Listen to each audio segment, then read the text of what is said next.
Assalamualaikum warahmatullahi wabarakatuh. Perkenalkan, nama saya Alfira Gladys dari Prodi D3 Gizi Reguler 21. Jadi di sini saya akan membahas mengenai sejarah perkembangan dan ragam bahasa Indonesia.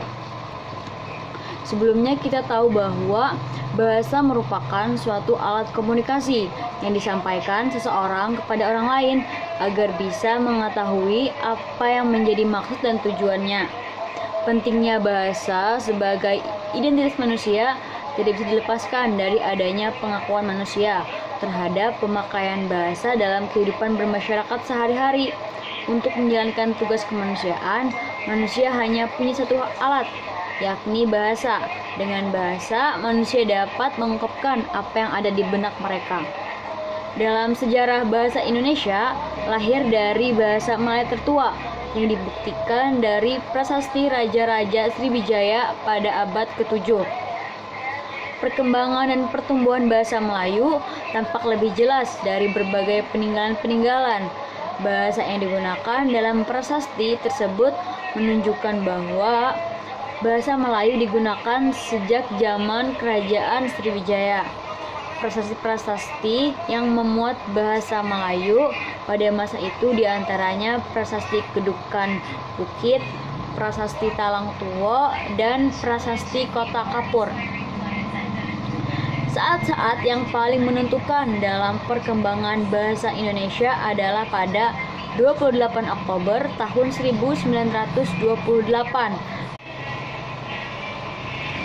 Bahasa Indonesia yang kita ketahui sebagaimana dari penjelasan terdahulu memiliki banyak sekali rintangan dan kendala untuk mewujudkan menjadi bahasa pemersatu, bahasa nasional, bahasa Indonesia.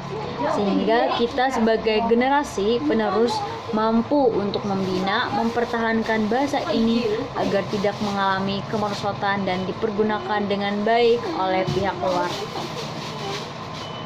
Peristiwa-peristiwa penting yang berkaitan dengan perkembangan bahasa hingga menjadi bahasa Indonesia dijadikan sebagai sejarah penentu perkembangan bahasa Indonesia.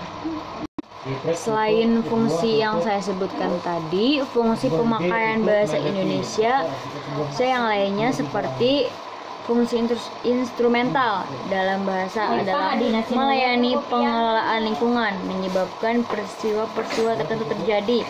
Yang kedua, ada fungsi regulasi adalah bertindak untuk mengawasi serta mengendalikan peristiwa-peristiwa yang ditujukan untuk mengatur serta mengendalikan orang lain. Yang ketiga, fungsi representasional adalah penggunaan bahasa untuk membuat pernyataan-pernyataan menyampaikan fakta-fakta pengetahuan. Kemudian yang keempat ada fungsi interaksional, bertugas untuk menjamin serta memantapkan ketahanan dan kelangsungan komunikasi sosial. Yang kelima ada fungsi personal, adalah memberikan kesempatan kepada seseorang untuk mengekspresikan perasaan, emosi, dan reaksi-reaksi yang mendalam dari dirinya. Yang keenam, fungsi heuristik, melibatkan bahasa untuk memperoleh ilmu pengetahuan dan mempelajari seluk-beluk lingkungan. Kemudian yang ketujuh ada fungsi imajinatif, melayani menciptakan sistem-sistem atau gagasan-gagasan yang bersifat imajinatif. Selain membahas tentang sejarah perkembangan bahasa Indonesia, saya sedikit akan menjelaskan sedikit tentang ragam bahasa Indonesia. Sehubungan dengan pemakaian bahasa Indonesia yang memiliki begitu banyak keragaman, timbul dua masalah pokok, yakni penggunaan bahasa baku dan tak baku. Hendaknya penutur dan lawan tutur benar-benar memahami makna dasar berkaitan dengan ragam bahasa, sehingga mampu memanfaatkan keragaman tersebut sesuai dengan konteks dan situasi komunikasi. Berdasarkan kriteria ragam bahasa diklasifikasikan ke beberapa bagian.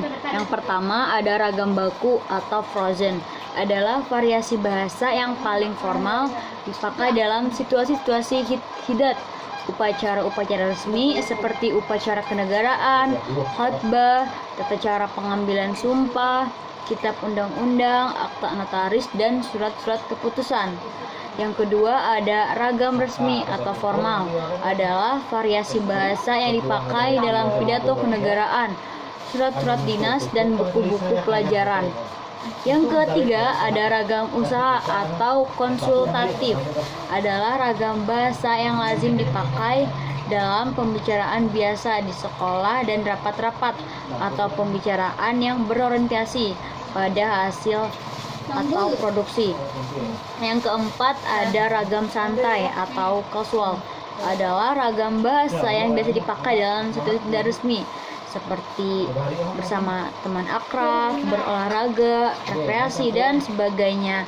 Dan yang terakhir ada ragam akrab atau intimate, adalah variasi bahasa yang dipakai pada penutur yang hubungannya akrab, seperti antar anggota keluarga, antar teman karib.